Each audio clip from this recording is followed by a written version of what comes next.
ठीक आहे, चालेल. आपण आजचं सेशन सुरू करू.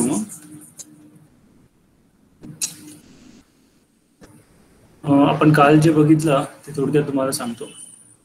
काल आपण data entry, image to text conversion बघितलं, फोटो रिटचिंग हे बघितलं आपण, लाईटरूम, टीम व्ह्यूअर हे सॉफ्टवेअर्स आपण बघितले. वेबसाईट बनवण्यासाठी आपण wix.com ही वेबसाईट बघितली. कॅनवा वरती आपण वेगवेगळ्या प्रकारचे डिझाईन्स कसे तयार करू शकतो सोशल मीडियासाठी वगैरे ते आपण बघितलं. जॉब ऑपॉर्च्युनिटीज ट्रान्सलेशन, गुगल ट्रान्सलेशनचा वापर कसं करते ते आपण बघितलं. त्यानंतर आपला MSCITचा जो मेन सिलेबस आहे, वर्ड, पॉवर पॉईंट आणि एक्सेल, त्यांचा वापर करूनही आपण फ्रीलान्सिंग करू शकतो ते आपण बघितलं. त्यानंतर याच्यामध्ये ऑपरेटिंग सिस्टम आहे. आम्हाला खात्री आहे की ऑफिस ऑटोमेशन टूल्स शिकल्यानंतर तुम्ही त्वरित तुमची कमाई सुरू करू शकता आणि यासाठी कम्प्युटर उत्तम रीतीने हाताळता आला की मग तुमची कार्यक्षमता सुद्धा वाढेल. चला तर आपण सुरुवात करूया ऑपरेटिंग सिस्टम पासून. ऑपरेटिंग सिस्टम काय आणि तुम्हाला आता तुम्ही जर बघितलं तर सिलेबसला तुम्हाला विंडोज 10 हे ऑपरेटिंग सिस्टम आहे. ओके, जसं आपण मोबाईलमध्ये अँड्रॉइड म्हणतो किंवा iOS, त्याला आयफोन आपण म्हणतो, तर ते वेगवेगळे ऑपरेटिंग सिस्टम्स असतात. आणि ते ऑपरेटिंग सिस्टम कसं वापरायचं, म्हणजे त्याच्यात शक्यतो जास्त करून फाईल्स, फोल्डर्स यांचा उपयोग कसा करायचा, फाईल कशी सेव्ह करायची, आपण गोष्टी आपण पुढे बघणार आहे. तर ते याच्यामध्ये आहे. त्यानंतर फ्रीलान्सिंगचे काही टिप्स आपण इथे बघू, ज्यांना इंटरेस्ट असेल फ्रीलान्सिंगमध्ये. आणि फ्रीलान्सिंग म्हणजे काही वेगळं आहे असं विचार न करता एक जॉबचाच प्रकार आहे असं समजा. कारण की कोणताही जॉब करत असताना पण तुम्हाला ह्या ज्या स्किल्स आपण फ्रीलान्सिंगसाठी बघतोय, ह्या सगळ्याच स्किल्स तुम्हाला कोणताही जॉब करताना पण लागतात.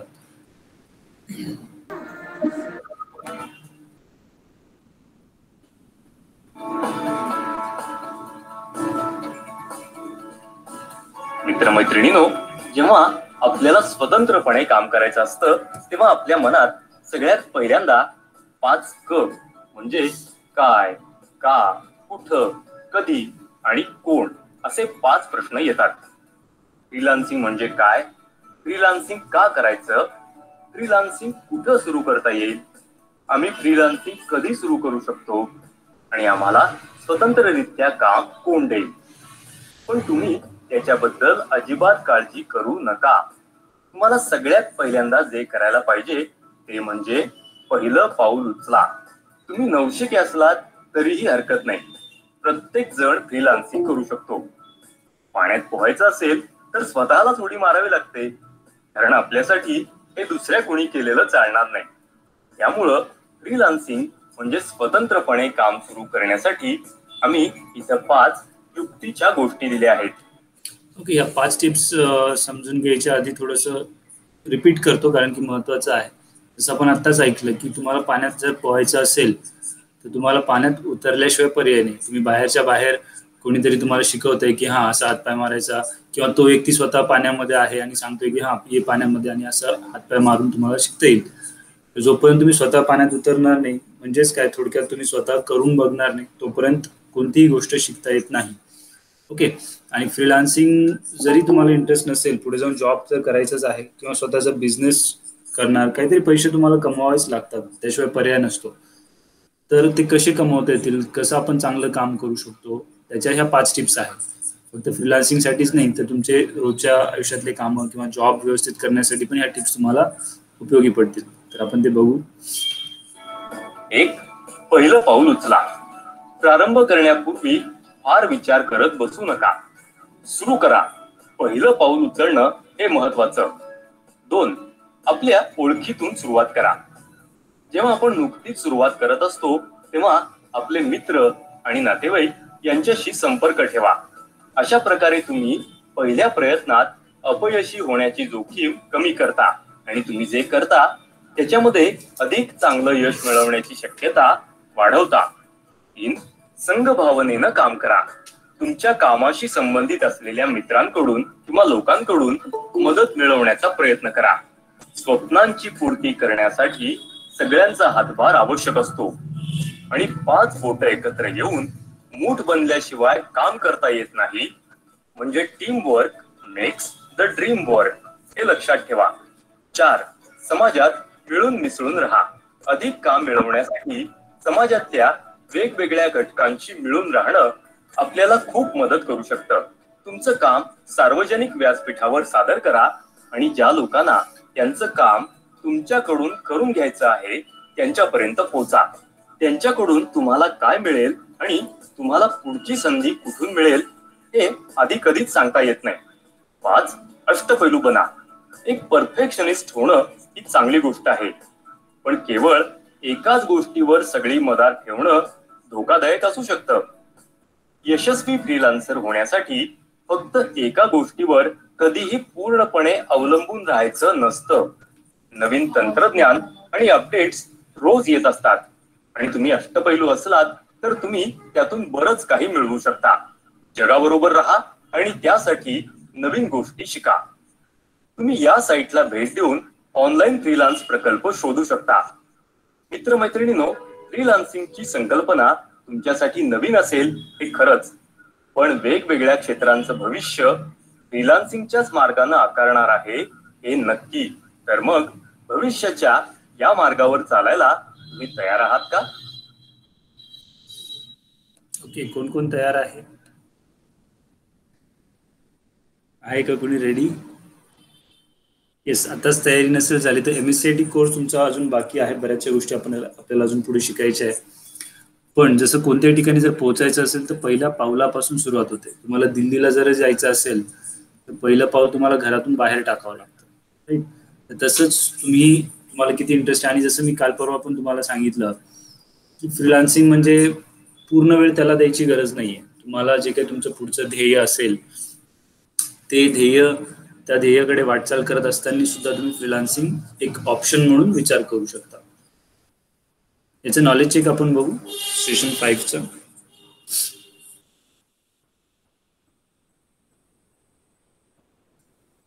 इथे काय विचारलंय? डॅश डॅश हा डिटेक्ट केलेल्या अथवा रेकॉर्ड केलेल्या साऊंड फाईल मधून टाईप केलेले डॉक्युमेंट तयार करतो. सांगता येईल का कोणाला उत्तर याचं? कॉपी टायपिंग टायपिस्ट, ट्रान्स्क्रिप्शनिस्ट, ट्रान्सलेटर किंवा कॉपीरायटर, काय म्हणतात त्याला? येस, कोणी उत्तर देऊ शकतं का? ऑलरेडी तुम्ही एरामध्ये सोडवलंय ना? ट्रान्सलेटर. तेव्हा ट्रान्सलेटर. ओके, अजून कोणाचं काय म्हणणं आहे?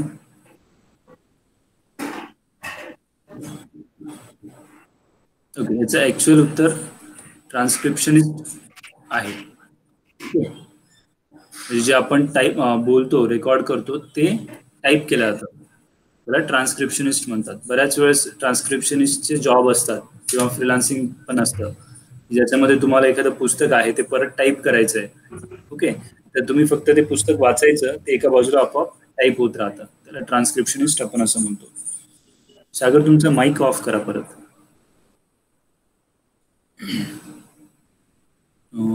ठीक आहे, हे आपण बघितलं. Knowledge check second.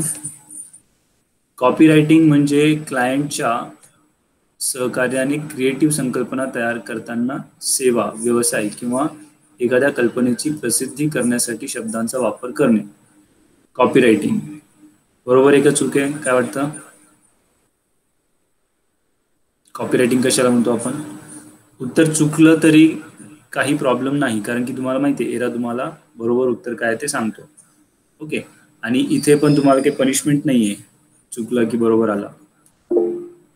बरोबर, विनोद परत म्हणताय बरोबर, ट्रू. सुनीत उबाळे बरोबर. ओके, ठीक आहे, आपण चेक करू. बरोबर, येस, उत्तर ते बरोबर आहे. कॉपीरायटिंग म्हणजे काय?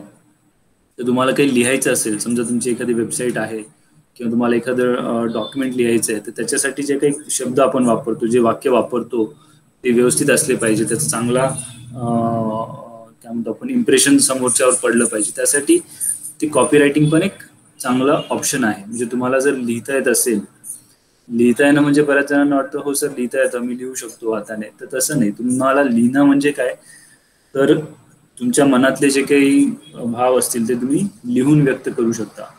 त्याला आपण मागे जसं आपण म्हटलं की लेखक असतात किंवा एडिटर आपण त्यांना म्हणतो, कवी असतात, ते कविता लिहितात, लेख लिहितात, मग तसंही कॉपीरायटिंगचं काम असतं. ओके, त्यानंतर सेशन 6 आपण सुरू करू. आता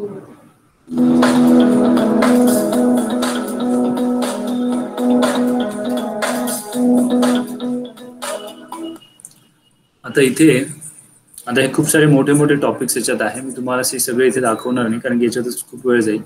मी जस्ट तुम्हाला इथे त्यांचे टॉपिक्स सांगतो, त्यातले जे तुम्हाला इम्पॉर्टंट वाटत असेल ते नोट करा आणि जेव्हा मग तुम्ही क्लासमध्ये इथे येणार तर ते शिकून घ्या आणि त्याच्यानंतर पण तुम्हाला काही डाऊट्स असतील तर मग तुम्ही विचारा.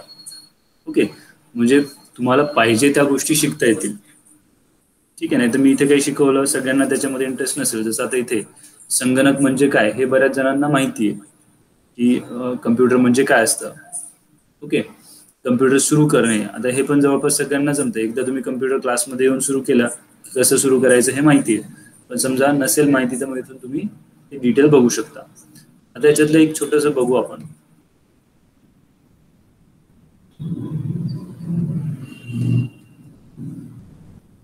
आजकाल कॉम्प्युटर सुरू करायला काहीच कष्ट लागत नाही. म्हणजे अगदी घरातील लहान मुलं सुद्धा कुणाचीही मदत न घेता कॉम्प्युटर सुरू करू शकतात. एक बटन दाबलं की झालं का. अहो पण पूर्वी मोठमोठ्या लोकांना सुद्धा कॉम्प्युटर सुरू करायला मदत लागायची.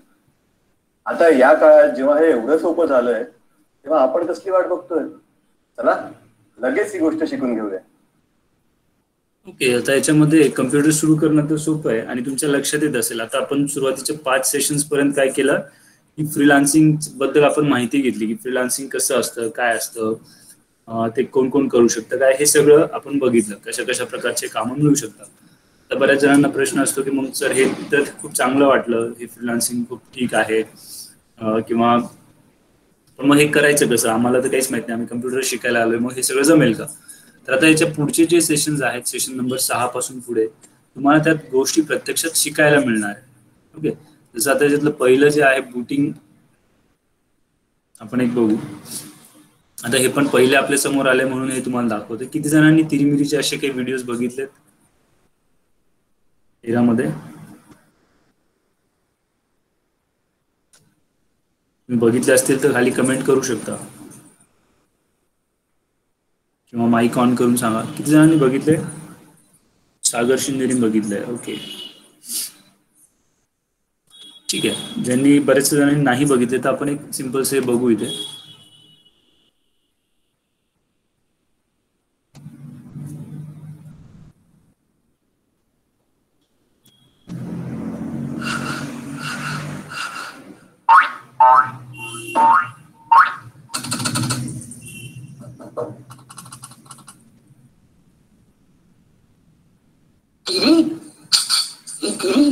काय आहे.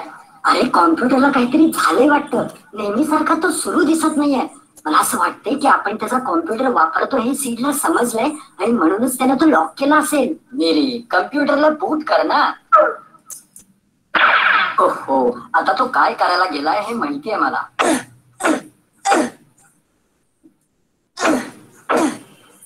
मला वाटलेलंच तो काहीतरी वेडेपणाच करणार, अगदी असाच. मी जेव्हा बुटिंग असं म्हणालो तेव्हा माझ्या म्हणण्याचा अर्थ बुटाने मार असा नव्हता. तू करतोय त्याला लाथ मारणे म्हणतात. हे बघ मी, कम्प्युटर स्टार्ट किंवा रिस्टार्ट करणं यालाच बुटिंग म्हणतात. बुटिंगचे 2 प्रकार आहेत, कोल्ड बूट आणि वॉर्म बूट. बंद केलेला कॉम्प्युटर सुरू करण्याला कोल्ड बूट म्हणतात. आता पहिल्यांदा आपण कोल्ड बूट कसं करायचं ते पाहूया.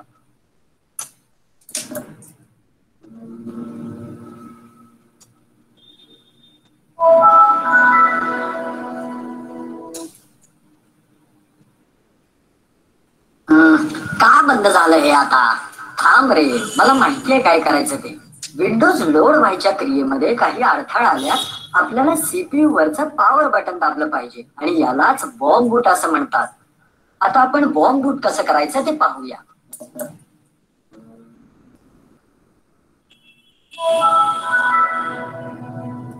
मिरी, आता मला वाटतंय की बुटिंगचा खरा अर्थ तुला समजला असेल, हो ना.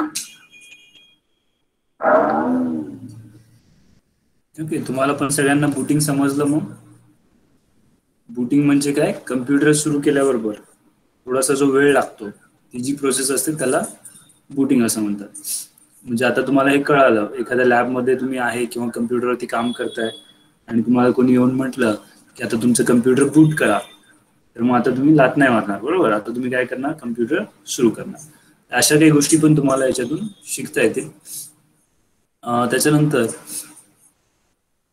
याच्यामध्ये टॉपिक्स जे आहे, संगणक म्हणजे काय, आता मी तुम्हाला डिटेल नाही दाखवत आहे, पण मग त्याच्यामध्ये संगणकाच्या मागच्या बाजूस काय आहे, म्हणजे जे आपण कीबोर्ड किंवा ह्या सगळे पिन त्याला अटॅच करतो तर त्याच्याबद्दल माहिती आहे. लॅपटॉपचा लीड कसा उघडायचा, ओके. हे याच्यातले जे तुम्हाला माहिती नसेल तर ते तुम्ही तिथे बघू शकता. आता हे सगळं जर इथे बघायला गेलो तर यालाच 2-1 तास लागतील. तर त्यातलं फक्त मी तुम्हाला इथे दाखवतोय, जे इंटरेस्टिंग वाटलं ते लक्षात घ्या. कशामध्ये, हे सेशन नंबर 6 मध्ये आहे. तुम्ही जेव्हा लॅबमध्ये येणार तेव्हा तुम्ही ते बघू शकता. त्यानंतर संगणक सुरू करणे, संगणक उपकरणे. चला बघूया संगणकामध्ये कोणते कोणते उपकरणं असतात, जसे हेडफोन, माऊस, कीबोर्ड, वेबकॅम. मग कशाचा वापर आपण कशासाठी करतो हे तुम्हाला त्यात लक्षात येईल. माऊसचा व्यवस्थित वापर करणे.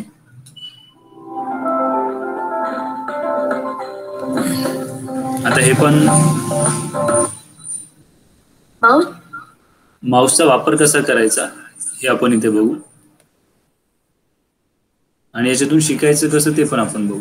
आता तुम्हाला सगळ्यांना माऊस वापरता येत असेल, बरं कोणाला सांगता येईल का माऊसचा वापर करून आपण काय काय करू शकतो? 5 गोष्टी आपल्याला करता येतात माऊसचा वापर करून. कोणाला सांगता येईल का काय काय करतो आपण? जसं एक मी तुम्हाला सांगतो, क्लिक करणं. अजून काय करू शकतो आपण माऊसच्या मदतीने? नाही माहिती? ठीक आहे, आपण इथे बघू.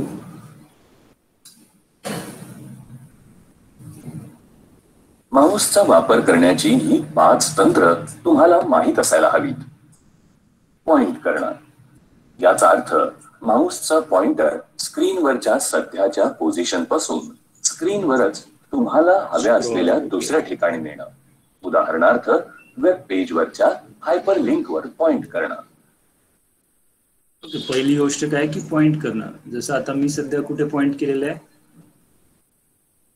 हे करायला फक्त पॉइंट करणं. जसं आता मी होमवरती पॉइंट केलेलं आहे किंवा क्लोजच्या चिन्हावरती मी पॉइंट केलेलं आहे, पॉइंट करणं. दुसरं काय असतं मग क्लिक करणं. आता हे मी तोंडी तुम्हाला सांगतो, त्याच्यात वेळ जाईल ते बघण्यामध्ये. दुसरं असतं क्लिक करणं. क्लिक करणं म्हणजे काय, एखादा ऑप्शन आपल्याला वापरायचं आहे. समजा हे स्काईपवरती आपल्याला त्याचा वापर करायचा आहे, मग डाव्या साईडचं जे बटन असतं ते दाबून सोडून देणं म्हणजे क्लिक करणं. त्याच्याने काय होतं, तो ऑप्शन सुरू होतो किंवा तो आपण सिलेक्ट करतो, असं त्याचा अर्थ होतो. त्यानंतर डबल क्लिक करणं. डबल क्लिक करणं म्हणजे काय की जसं आपण क्लिक करतो तसंच 2 वेळेस थोडंसं फास्ट जेव्हा आपण क्लिक करतो त्याला आपण डबल क्लिक म्हणतो. त्यांनी होतं काय, एखादं फोल्डर, जसं आता इथे मी तुम्हाला दाखवतो, एखादं फोल्डर जर आपल्याला ओपन करायचं असलं तर आपण ते डबल क्लिक करून ओपन करू शकतो. जसं डेस्कटॉप, इथे डबल क्लिक केलं मग ते ओपन झालं, इथे डबल क्लिक केलं ते ओपन झालं. ठीक आहे, तसं. त्याच्यानंतर ड्रॅगिंग म्हणजे ओढणे. ड्रॅगिंगचा वापर तुम्ही पेंटमध्ये केला असेल. ड्रॅगिंग म्हणजे काय, तर थोडक्यात माऊसचं जे लेफ्ट साईडचं बटन असतं ते दाबून ठेवणं आणि माऊस सरकवणं आणि परत ते सोडून देणं. ओके, आता याचा पण उपयोग कसा होतो ते मी तुम्हाला दाखवतो. जसं एखादं फोल्डर आहे इथे, एक मिनिट मी नवीनच बनवतो.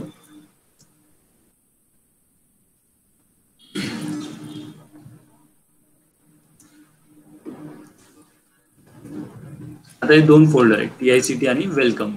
मला काय करायचंय, वेलकम हे फोल्डर TICTच्या मध्ये पाठवायचंय. तर मग मी कॉपी पेस्ट करणं किंवा जास्त ऑप्शन्स वापरण्यापेक्षा काय करू शकतो, क्लिक करून दाबून ठेवायचं आणि मग त्याला असं सरकवायचं. मग मी त्याला कुठे पण पाहिजे तिथे नेऊ शकतो. समजा मला ते TICT मध्ये न्यायचंय, तिथे आल्याच्या नंतर खाली लिहिलेलं पण दिसतंय मूव्ह टू TICT. आता ते काय होतं, मूव्ह, किंवा मग इकडे जर घेतलं तर त्याचे ऑप्शन्स पण चेंज होतात बघा. आता पिन टू क्विक ऍक्सेस झालं तिथे, म्हणजे इथे जर मी सोडलं तर ते काय होईल, क्विक ऍक्सेस मध्ये पिन केलं जाईल, म्हणजे पटकन आपल्याला ती फाईल किंवा ते फोल्डर नंतर सापडेल. तर हे काही ऑप्शन्स आहे. आता इथे आल्याच्या नंतर काय आलं, कॉपी, म्हणजे ते फोल्डर काय होईल आता 3D ऑब्जेक्ट्स या फोल्डरमध्ये ते फोल्डर कॉपी होईल. ओके, सध्या मी त्याला काय करतो, मूव्ह टू TICT सोडून दिलं. वेलकम फोल्डर कशात गेला आता, TICT मध्ये.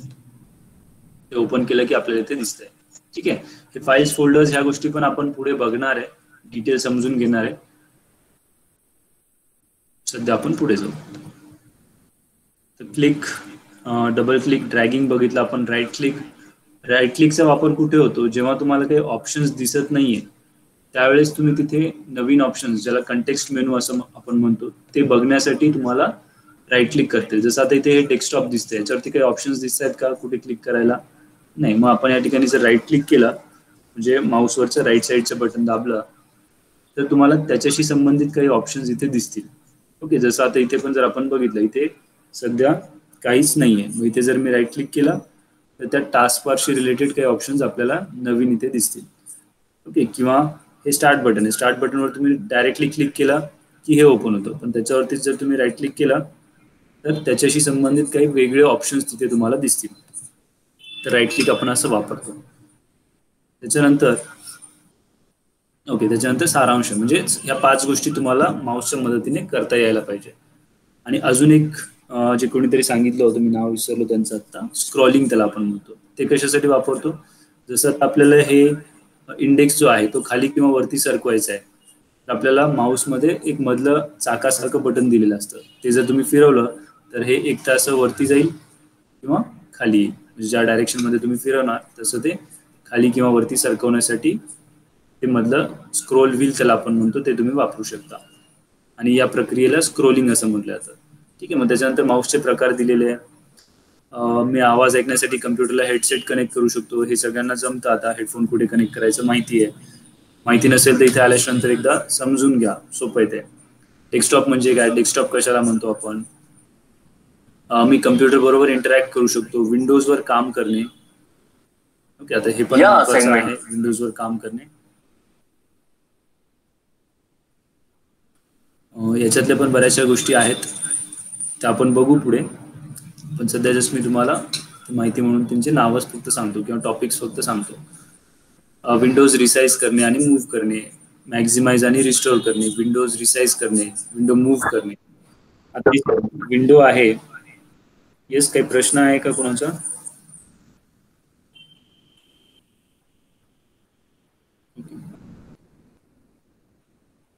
तर हे वेगवेगळे जे ऑप्शन्स आहे ते तुम्हाला इथून बघता येतील आणि हे आपण पुढे बघणार आहे. सध्या आपण नॉलेज चेक याचं बघू.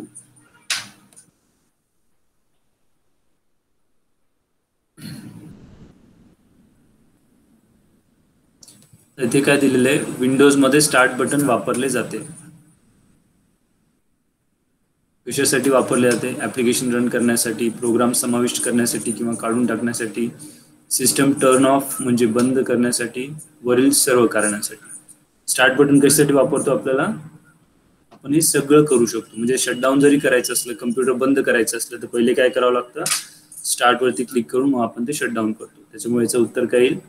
वरील सर्व कारणांसाठी. ठीक आहे. नेक्स्ट, तुम्ही हेडफोन शिवाय कम्प्युटर सुरू करू शकत नाही. सांगा बरं याचं उत्तर काय असेल? हेडफोन नसलं तर कम्प्युटर सुरू होत नाही का? हो, म्हणजे होतं की नाही होत? वाक्यामध्ये सांगा व्यवस्थित. होतं ना? येस. म्हणजे इथं उत्तर काय येईल मग? तुम्ही हेडफोन शिवाय कम्प्युटर सुरू करू शकत नाही. मग हे चूक आहे का बरोबर आहे? येस, हे उत्तर काय येईल? चूक येईल, कारण की आपण हेडफोन शिवाय कम्प्युटर सुरू करू शकतो. नेक्स्ट, तुम्ही कॉलेज ID कार्ड नावाचे एक डॉक्युमेंट तयार केले आहे, पण ते अपघाताने तुमच्या संगणकावरून डिलीट झाले आहे. रिसायकल बिनमधून डिलीट झालेली फाईल पुन्हा मूळ ठिकाणी आणण्यासाठी तुम्ही कोणत्या मार्गाचा अवलंब कराल? ओके. आता आपण सध्या इथे ऑलरेडी रिसायकल बिनमध्ये आहे. आपल्याला ती फाईल परत पाहिजे. रिसायकल बिन म्हणजे काय आपण ते पुढे बघणार आहे, पण सध्या सांगतो की एखादी फाईल जेव्हा आपण डिलीट करतो तर ती रिसायकल बिनमध्ये जाते. जसं आपण ऑफिसमध्ये किंवा घरामध्ये डस्टबिन ठेवतो तसं आपल्या कम्प्युटरमध्ये रिसायकल बिन असतं. आपण डिलीट केलेल्या फाईल्स त्याच्यात जातात. आणि मग तिथे चुकून डिलीट झालेली फाईल परत आपल्याला पाहिजे असेल तर आपण इथे रिस्टोर ऑल आयटम्स किंवा रिस्टोर द सिलेक्टेड आयटम्स, आता हे 2 ऑप्शन्स आहे. रिस्टोर द सिलेक्टेड आयटम म्हणजे जे आपण सिलेक्ट केलंय तेवढंच रिस्टोर होईल, किंवा रिस्टोर ऑल आयटम्स म्हणजे जेवढं काही इथे आहे रिसायकल बिनमध्ये तेवढं सगळं रिस्टोर होईल. तर आपल्याला सध्या हे ऑप्शन वापरायचं आहे. म्हणजे फक्त तेवढीच एक फाईल ती रिस्टोर होईल. Next knowledge check. डेस्कटॉपवर असलेल्या रिसायकल बिन आयकॉनवर क्लिक करा. कोणतं आयकॉन? याच्यातलं दोनच आयकॉन आहे. सांगा कोणतं, वरचं आहे की खालचं आहे? ते त्याचं नाव पण दिसतंय. ओके, रिसायकल बिन, हे त्याच्यावर क्लिक करायचंय फक्त. ठीक आहे, नेक्स्ट.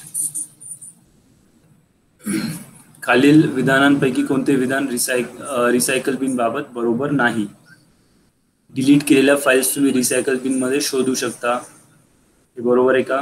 हो, बरोबर आहे, कारण की डिलीट केलेलं सगळं रिसायकल बिन मध्ये जातं. रिसायकल बिन मधील फाईल्स तुम्ही पाहिजे तेव्हा रिस्टोर करू शकता. हे पण काय आहे? बरोबर आहे, आपण आत्ताच बघितलं, रिस्टोर आपण करू शकतो. रिसायकल बिन मधील फाईल्स स्टोअर करून तुम्ही डिस्क स्पेस मोकळी करू शकता. हे जे आहे, रिसायकल बिन मधून आपण रिस्टोर केलं की आपली डिस्क स्पेस मोकळी नाही होणार, कारण की ती काय होईल, परत आपल्या डिस्कवरतीच राहील. रिसायकल बिन पूर्णपणे रिकामी करण्यासाठी तुम्ही तिच्यावर राईट क्लिक करू शकता आणि एम्प्टी रिसायकल बिन पर्याय निवडू शकता. हो, हे बरोबर आहे. म्हणजे याच्यातली कोणती गोष्ट नाही करतायत, तर हे नाही करतायत. प्रश्न काय होता आपला? खालील विधानांपैकी कोणते विधान रिसायकल बिन बाबत बरोबर नाही? प्रश्न व्यवस्थित वाचत जा. तर आपल्याला रिसायकल बिन मधून फाईल रिस्टोर केल्या की स्पेस मोकळी होते, हे असं दिलंय, ते चूक आहे. त्याच्यामुळे याचं उत्तर हे येईल. तर हे नॉलेज चेक आपण बघितलं सेशन नंबर 6चं. याच्याच मध्ये पुढे तुम्हाला ऑफिस स्किल्स दिलेले आहेत.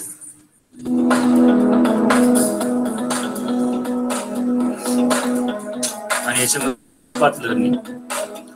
आता जे आपण सुरुवातीपासून बघतोय की शिकायचं कसं एरामध्ये व्यवस्थितपणे, म्हणजे फक्त मार्क्स कंप्लीट न करता फक्त व्यवस्थित शिकून कसं घ्यायचं, तर इथून तुमचं ऍक्च्युअल लर्निंग जे आहे ते सुरू होतं. आतापर्यंत आपण इन्फॉर्मेशन घेतली, त्याच्यामध्ये तुम्हाला करण्यासारखं काही वाटलं नसेल की सर हा ठीक आहे, फ्रीलान्सिंग आहे, वेबसाईट आहे, खूप चांगलं वाटलं ऐकायला, एवढे पैसे तेवढे पैसे, पण मग ते करायचं कसं, तर इथून पुढचे जे सेशन्स आहे तुम्हाला त्यात शिकायला मिळेल. पण परत शिकायला कोणाला मिळेल? जे करून बघतील, नाही तर फक्त मार्क्स कम्प्लीट होतील. ओके, सेल्फ पाथ लर्निंग मध्ये जेव्हा तुम्ही या स्क्रीन पाशी याल त्यावेळी ओके, आता हे मीच तुम्हाला स्वतः समजून सांगतो. सेल्फ पाथ लर्निंग म्हणजेच काय? तुम्हाला स्वतः निवडायचं की तुम्हाला काय शिकायचं आहे. तुमचा निर्णय तुम्हाला स्वतःला घ्यायचा आहे की काय शिकायचं आपल्याला. आणि इथे आल्याच्या नंतर तुम्हाला काही गोष्टी ऑरेंज कलर मध्ये दिलेल्या आहेत, तर त्या कंपल्सरी आहे. ओके, आता याच्यामधून आपल्याला स्टार्ट अ कम्प्युटर हे शिकायचं आहे, किंवा मग तुम्हाला व्हॉट इज अ माऊस हे शिकता येईल. आता इथे वेगवेगळे टॉपिक्स तुम्हाला दिले.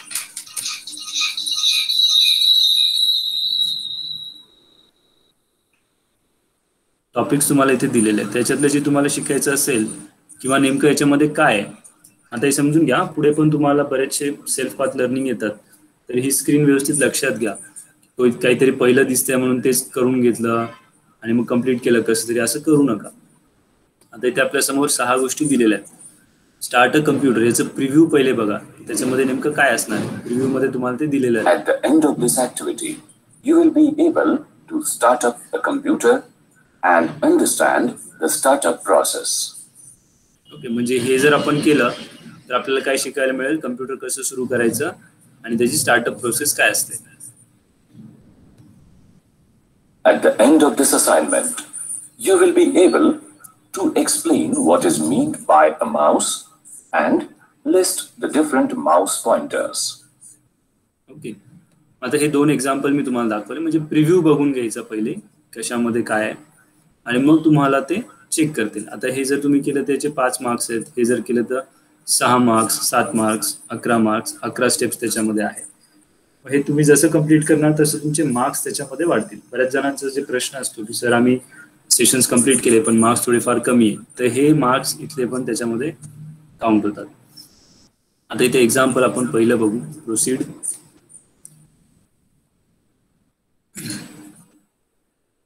नेक्स्ट. आता याच्यामध्ये पण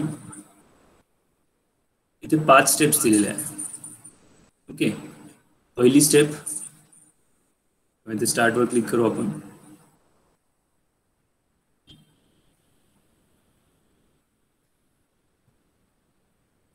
चला तर आता आपण आपला कम्प्युटर सुरू करून बघूया. यासाठी आपण पॉवर सप्लायचं बटन ऑन करूया आणि आता सीपीयू वरचं पॉवर बटन ऑन करूया. जसं आपण ऑन केलं तसं इथे एक लाईट लागलेला आहे आणि त्याचबरोबरीनं जर बघितलं तर आपला मॉनिटर देखील सुरू झालेला आहे. लॉग इन स्क्रीनवरती आपण पासवर्ड घालूयात आणि एंटरचं बटन दाबून लॉग इन करूया. पहा, झाला आपला कम्प्युटर सुरू. लॅपटॉपची बॅटरी चार्ज करण्यासाठी पॉवर सप्लायला चार्जरचा प्लग लावावा आणि त्याचा इन हा लॅपटॉपला जोडावा. याच्यामुळे लॅपटॉपवरती तुम्ही काम करत असताना देखील त्याची बॅटरी चार्ज होत राहते. चला तर आता आपण आपला लॅपटॉप सुरू करूया.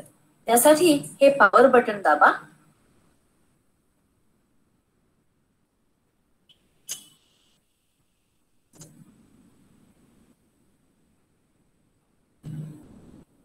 पहा तर झाला आपला लॅपटॉप सुरू. ओके, आता लक्षात घ्या आपण एक मिनिट. आता एक गोष्ट आपण शिकलो याच्यामध्ये की लॅपटॉप किंवा कम्प्युटर सुरू कसं करायचं ते तुम्हाला व्हिडिओच्या स्वरूपात तिथे दिसलं. ओके, तुम्ही तेच जर माऊस किंवा तुम्हाला माहिती आहे की हे लॅपटॉप वगैरे हे आपल्याला सुरू करता येतं, कम्प्युटर सुरू करायचं माहिती आहे, मग तुम्ही दुसऱ्या गोष्टी ज्या सहा पैकी आपण एक पहिलं निवडलं तर तुम्ही दुसऱ्या गोष्टी निवडायला पाहिजे. ओके, इथे एक्झाम्पल म्हणून आपण हे बघितलं आणि जेव्हा मी शिकवतो इथे तर काय होईल की सगळ्यांना आता हेच बघायला मिळालं. पण जेव्हा तुम्ही लॅबमध्ये असता एराचा फायदा जो आहे तो म्हणजे असा की जेव्हा तुम्ही लॅबमध्ये असता तर तुम्हाला पाहिजे ते शिकून घेता येईल. तर फक्त कम्प्लीट करायचं म्हणून त्या गोष्टीकडे बघू नका. तुम्हाला नेमकं काय शिकायचं आहे ते समजून मग सिलेक्ट करा. आता इथे परत प्रश्न आहे की तुम्हाला एकतर क्वेश्चनचं उत्तर देता येत असेल, समजा आता हे तुम्हाला पटकन कम्प्लीट करायचं कारण की ह्या गोष्टी तुम्हाला माहिती आहेत. तर जेव्हा आपण पॉवर बटन दाबतो तेव्हा कम्प्युटर कित्येक फाईल्स डिलीट करतो आणि सर्व हार्डवेअर घटक योग्य प्रकारे कार्यरत आहेत याची खात्री करण्यासाठी चाचण्या करतो. आता हे मी तुमच्यासाठी सांगतोय की शिकायचं कसं. आता हे समजा तुम्हाला माहिती नसेल, तुम्ही चूक किंवा बरोबर उत्तर घेतलं, तुम्हाला वाटलं की चूक आहे समजा आणि सबमिट केलं, ठीक आहे, बरोबर असेल तर ते पुढच्या प्रश्नावरती जाईल किंवा जर चुकलं तर मग ते काय सांगेल की तुमचं चुकलंय, तुम्हाला हिंट पाहिजे का. मग हिंटवरती क्लिक करून तीच गोष्ट जे प्रश्नामध्ये जे विचारलेलं आहे तुम्हाला ते तुम्हाला तिथे शिकवलं जातं हिंटच्या माध्यमातून. जसं आता आपण इथे हिंटवर क्लिक करू, सांगितलं आणि समजा बघता बघता तुम्हाला त्याचं उत्तर सापडलं तर पूर्ण व्हिडिओ बघायची गरज नाही. तुम्ही काय करू शकता, स्किप व्हिडिओवर क्लिक करून त्याचा प्रश्न जो आहे त्याचं उत्तर देऊन पुढे जाऊ शकता.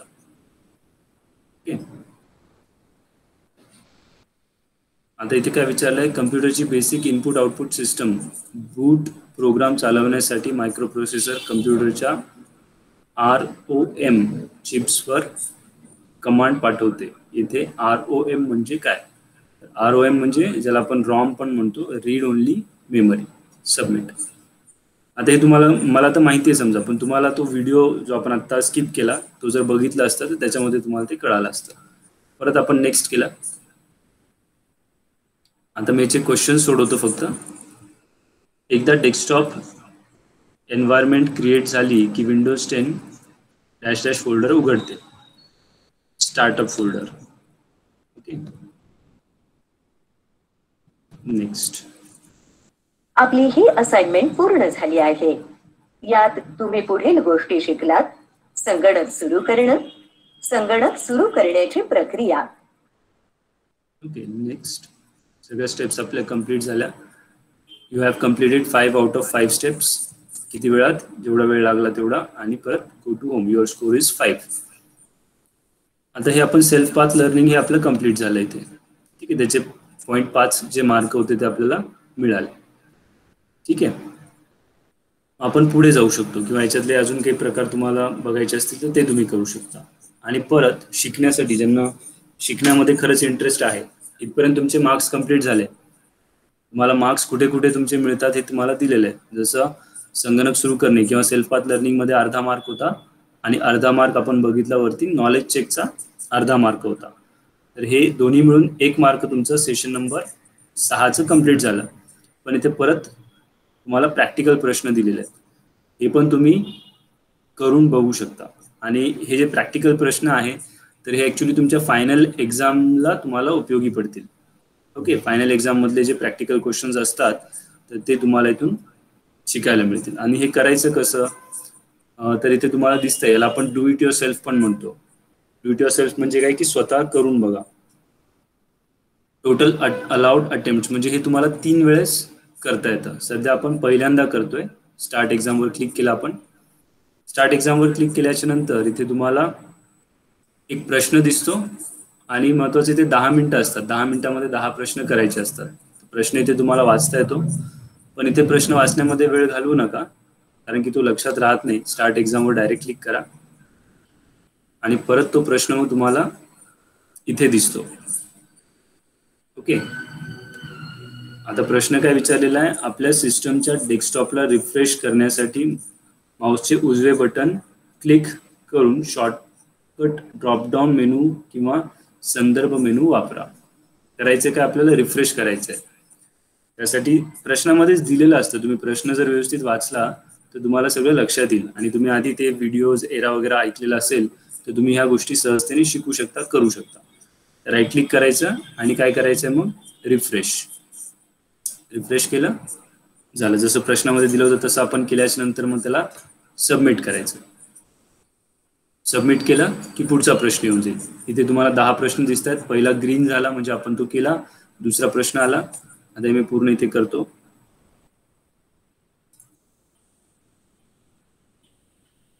ॲक्शन सेंटर आयकॉन वापरून नेटवर्क कनेक्शन वायफाय कनेक्टिव्हिटी तपासा. ॲक्शन सेंटर आयकॉन जे आहे ते इथे असतं. याच्यावरती क्लिक केलं की तुम्हाला सगळे ऑप्शन्स दिसतात. पण या कम्प्युटरवरती इथे वायफायचं चिन्ह आहे, त्याच्यावरती क्लिक करून आपण वायफायच्या सेटिंग्स किंवा त्या गोष्टी इथे बघू शकतो. ते आपण ओपन केला किंवा अजून एक ऑप्शन आहे त्यासाठी इथे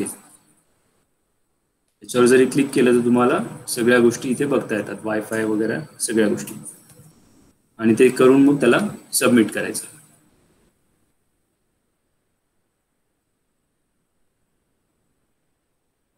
रिट्राय. जर काही चुकलं त्याच्यामध्ये तर परत तुम्हाला रिट्राय करावं लागतं.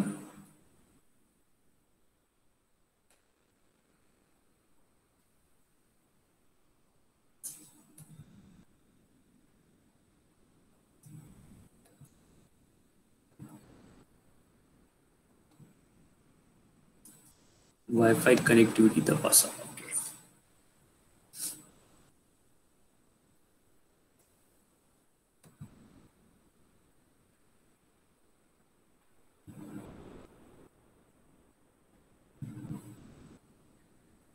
एक मिनिट. आता इथे वायफायसाठी जर मी प्रयत्न केला तर ते आपलं डिस्कनेक्ट होईल, त्याच्यामुळे मी याच्यावर क्लिक करत नाही.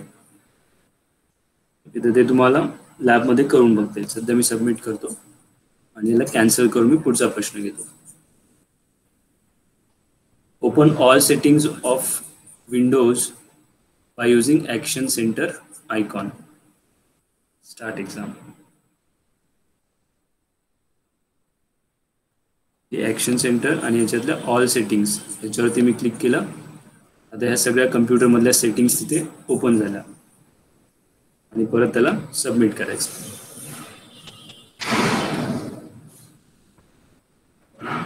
Next question. Open voice recorder application by using Windows start button.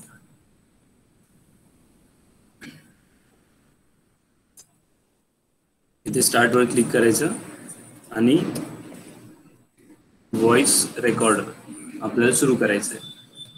Voice recorder आपण सुरू केला आणि मग त्याला सबमिट करायचं. ठीक आहे. असे करून तुम्हाला सगळे प्रश्न ते सोडवता येतील आणि त्या गोष्टी शिकता पण येतील. परत पुढचा काय प्रश्न आला, sort the icons on the desktop according to names by clicking the right button on the mouse and select sort by option. आता हे डेस्कटॉपवरचे जे आयकॉन्स माझ्या कम्प्युटरमध्ये मी सध्या लपवलेले आहेत, पण ते करायचं असेल तर राईट क्लिक करून सॉर्ट बाय इथे ऑप्शन आहे. आता इथे आयकॉन्स मी लपवले आहेत, त्याच्यामुळे एक मिनिट ते पण तुम्हाला दाखवतो. शो डेस्कटॉप आयकॉन्स याच्यावर क्लिक केलं की ते आयकॉन्स दिसायला लागतील. आणि हे सगळे आयकॉन्स आपल्याला काय करायचे, सॉर्ट करायचे. कशानुसार सॉर्ट करायचे आपल्याला, अकॉर्डिंग टू नेम्स. मग इथे नेमवर क्लिक केलं की ते सगळे नावानुसार सॉर्ट होतील आणि सबमिट. नंतर enable the auto arrange icon options by clicking the right button on the mouse, select view. आता हे पण तिथलंच आहे, start exam.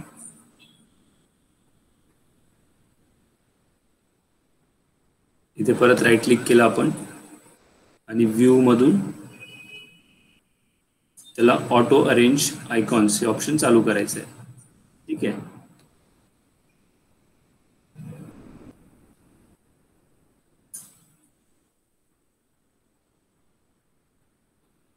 Open display settings using shortcut drop down menu or context menu by clicking the right button. Display settings आपल्याला open करायचे. Right click केलं आणि त्याच्यातून परत इथे डिस्प्ले सेटिंग्स. ओके, हे डिस्प्ले सेटिंग्स आपल्या ओपन झालं. आता इथे मी तुम्हाला फक्त ते कसं करायचं ॲक्च्युअली तुम्हाला इथे मग जे स्क्रीन आहे त्याची ब्राईटनेस ॲडजस्ट करता येते. ठीक आहे. किंवा इथे तुम्हाला नाईट लाईट आहे, बऱ्याचशा सेटिंग्स आहेत, तर ह्या तुम्ही चेक करायला पाहिजे. सध्या मी याला सबमिट करतो. पर्सनलाइज सेटिंग्स आपल्याला ओपन करायचे आहेत. ते पण कसं करता येईल, डेस्कटॉपचे सगळे ऑप्शन्स आपण बघतोय. राईट क्लिक करून पर्सनलाइज वरती क्लिक करायचं. आता हे पर्सनलाइजच्या सेटिंग्स झाल्या. तुमचं डेस्कटॉपचं बॅकग्राऊंड कसं पाहिजे, कलर कसे पाहिजे, या गोष्टी तुम्हाला इथून बघता येतात, चेंज करता येतात. हे पण आपण सबमिट केला. Open Cortana bye clicking the start menu. तर स्टार्ट मेनूचा वापर करून आपल्याला कोर्टाना सुरू करायचं आहे. इथे क्लिक केलं आपण आणि कोर्टाना असं जर तुम्ही लिहिलं, टाईप केलं तिथे, तर कोर्टाना हे ओपन करता येईल.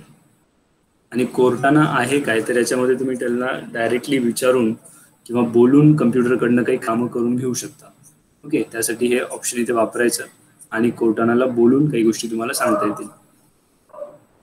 हे आपण सध्या स्किप करू. कोणाला इंटरेस्ट असेल तर कमेंटमध्ये टाका, त्याचा पण आपण नंतर व्हिडिओ बनवू. सध्या सबमिट केलं आपण ते.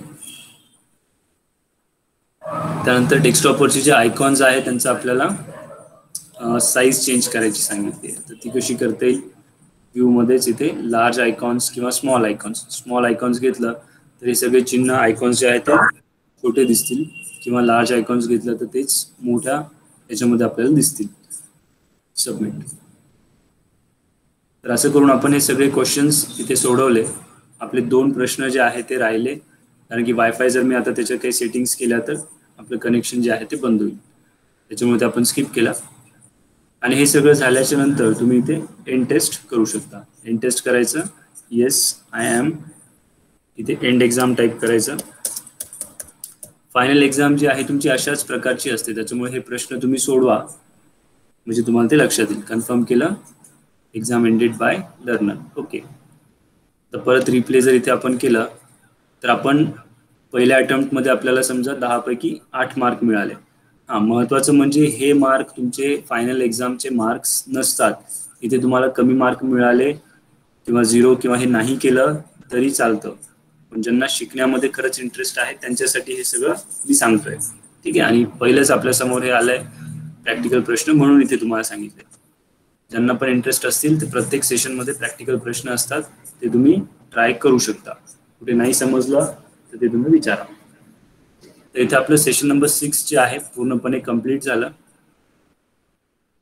याच्यामध्ये कोणाचे काही डाऊट्स, काही प्रश्न आहेत का? येस.